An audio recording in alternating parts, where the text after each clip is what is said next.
K M. മാണിയുടെ തീരുമാനത്തെ പരസ്യമായി എതിർക്കുന്നില്ലെങ്കിലും നിലപാട് കൃത്യമായി വിശദീകരിക്കുകയാണ് ജോസഫ് വിഭാഗം. ആളുകളോട് ആലോചിച്ചാണ് ഈ തീരുമാനം. അല്ല, ഇതുമായി ബന്ധപ്പെട്ട പ്രത്യേക യോഗമൊന്നും പാർട്ടി വിളിച്ചിരുന്നില്ല.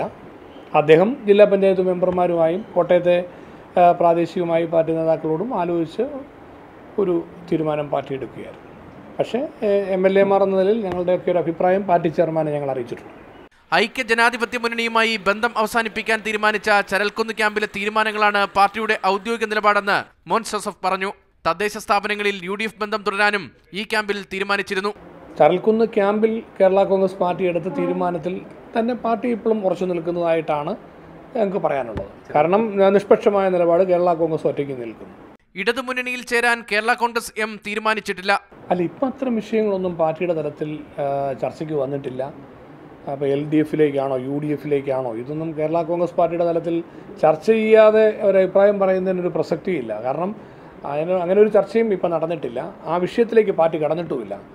6 നിയമസഭാ അംഗങ്ങളുള്ള കേരള കോൺഗ്രസ് എമ്മിൽ PJ ജോസഫിനെ അനുകൂലിക്കുന്ന നേതാവാണ് മോൻസ് ജോസഫ്. രതീഷ് അനിരുദ്ധൻ, മാതൃഭൂമി ന്യൂസ്, തിരുവനന്തപുരം.